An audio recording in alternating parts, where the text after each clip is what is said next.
Hey guys, it's Sammy. So, what I wanted to talk to you about today was I want to compare some of those mainstream fad diets because so many of you have been trying those things and just have not been seeing results. So, if you've tried Whole30, Paleo, Keto, AIP, low FODMAP, and you still can't get the results you're looking for, when you hear me say that a restrictive diet is part of the answer, I know you're saying, I've already tried that. I understand. I tried most of those diets as well that I just listed, minus keto. And sometimes, honestly, even a painful combination of all of them just to get the results that I was looking for. But I struggled still with gut issues, fatigue, and joint and muscle pain for years. The problem is that not all restrictive diets are created equal. So we're going to talk about those today. One of the worst case scenarios that people can imagine is honestly being on a restrictive diet and not being able to eat the foods they love. That's so hard for a lot of people. But the worst thing is to be restrictive and not see any results. So today I want to do a bit of a comparison. So for the sake of time, I'm just going to take 3 diets, which I believe are probably the most popular out there, and give you a brief description, and then we're going to compare them. Okay, so we're going to start with Whole30. This is a 30-day elimination diet with a 10-day reintroduction phase at the end. Just going simple here, guys, not crazy in depth. But the goal with this diet is to reset the body for better health. Great plan. Okay, you focus on eating meats, fresh fruits and vegetables, healthy fats, and removing processed foods and foods that like added sugars, grains, and dairies. Okay, so paleo. Paleo is more of a lifestyle choice than a fad diet, but its goal is to decrease inflammation and improve health. Okay, the focus is on eating whole, unprocessed foods that are more nutrient dense. Foods that you would focus on eating are meats, fresh fruits, and vegetables, and healthy fats. Added natural sugars are allowed, but foods to remove would be things like grains, dairies, legumes, and processed foods. Okay, keto. The ketogenic diet is a high-fat, adequate protein, low carbohydrate diet therapy that in conventional medicine is actually used mainly to treat hard to control epilepsy in children. But it's become this fad diet because the diet is said to force the body to burn fats rather than carbohydrates. So generally, a popular ketogenic resource suggests that an average of 70 to 80% of daily calories be from fat. 5 to 10% of those daily calories are from carbohydrates and 10 to 20% from proteins. So typical foods that you see most people on keto eating are like butter, cheese, meats, nuts, seeds, and oils. Okay.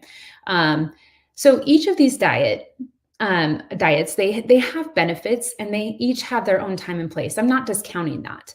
But if you're looking if you're looking to just improve energy and maybe lose a little weight, you could see results with any of these diets. But if you're like me, you tried everything, you're still not seeing the results that you're looking for, it may be time for a different approach. So enter my program. Let me tell you a little bit about why I believe it's key to your success. I spent years dealing with gut issues, fatigue, and had trouble losing weight. I tried numerous diets, like I said earlier, and a combination of all of those, working out more and even some supplements, but just could not seem to get to the root of it all. So I found out that I had SIBO, which is small intestinal bacterial overgrowth. I walked through a treatment for that while following a pretty restrictive diet, but I still didn't get to the root. And that restrictive diet was more along the lines of just FODMAP. So you can do a little more research on what FODMAP is, but at that point, that's what I was following.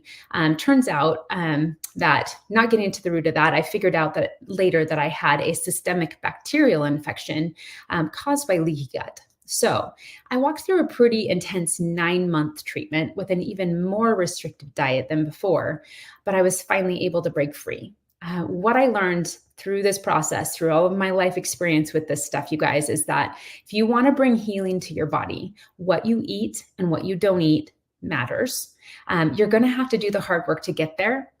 It's not an overnight thing. It takes time, but it is more than worth the effort. Okay. So what does this restrictive diet I use look like? So this diet is meant for a short period of time. And when I say short, to some it seems eternity, but 3 to 9 months. And in the aspect of your life, 3 to 9 months is not very long, you guys. But it does seem like an eternity to a lot of people. But time period ranging from 3 to 9 months. And that really honestly depends on the severity of your symptoms. The goal is to remove foods that are fueling the fire of inflammation, as well as removing foods that naturally feed bacteria. So foods to focus on eating include chicken, turkey, seafood, eggs, non-starchy vegetables like broccoli, cauliflower, asparagus, cucumber, spinach, no fruits, but lemons and limes, almonds, walnuts, sunflower seeds, pumpkin seeds, and stevia. So foods to avoid: beef, pork, starchy vegetables, grains, dairy, gluten, any sugar or sugar substitute besides stevia, alcohol, and caffeine. Okay, so these are some very inflammatory foods that, if you're wanting to bring healing to your gut, need to be removed. Okay, so after symptoms, though, have been effectively reduced, the plan is we then begin to slowly and systematically reintroduce foods to see how the body reacts.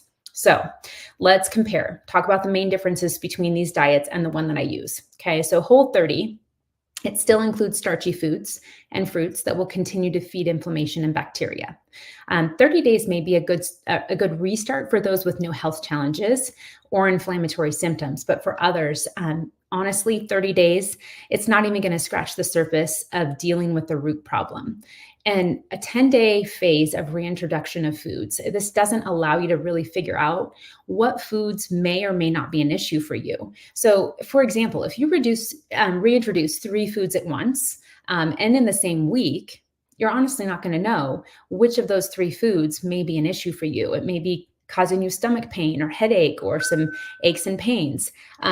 Foods need to be reintroduced systematically, which means one at a time, 1 week at a time. Okay. So paleo, it still includes starchy foods, fruits, and added sugars. Paleo has great health benefits, guys. I back this diet. It's kind of how the diet that I follow on a regular basis in my maintenance phase. So as a lifestyle, it really focuses on whole, clean foods that are nutrient dense. But just like with Whole30, your health status in regards to it matters in regards to whether or not it's the right plan for you. So this honestly is more where I would direct people finishing a program with me. If you have inflammatory symptoms, it's only going to continue to fuel that. So keto, there are some medical benefits to keto for people who are dealing with seizures, but to be honest, that's where it stops in my view. I know many people swear by it, but in the long-term aspect of your health, you are missing out on a lot of nutrients that your body needs to function at its best. And with some of the main foods being red meat, pork, dairy, if you have any inflammatory symptoms at all, you're likely going to find that it's going to make those symptoms worse. So many people think that the protocol I use is keto-like. And at surface level, it could look like that because of the low amount of carbohydrates that are involved. But the focus is more on lean meats, vegetables, and healthy fats so that your body is still getting critical nutrients that it needs. It's also a means to an end, not a lifestyle.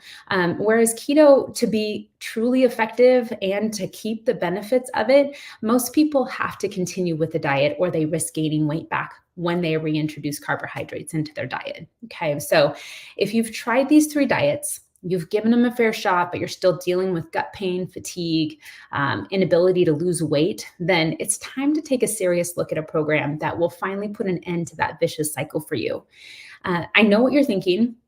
It probably sounds restricting and might not sound like a lifestyle you want to live long-term. And trust me, I understand, I get it. And just know it's not long-term. It's not a lifestyle. This is a means to an end. I understand. I didn't want to have to stop drinking coffee and eating chocolate and sweet potatoes every day, but I knew for myself that eating those foods were part of what was continuing to set me back. So if you've tried everything, nothing seems to work, even if it seems to work for everyone else, let's take the next step by following the link that I've dropped in the comments to schedule a free discovery call with me. Or, if you have questions, feel free to reach out, and I will answer those the best that I can. Worst case scenario is you spend an hour with an expert and walk away with clear direction on next steps to take. Best case scenario, we get you started on a program that will help you to finally see the results that you've been looking for.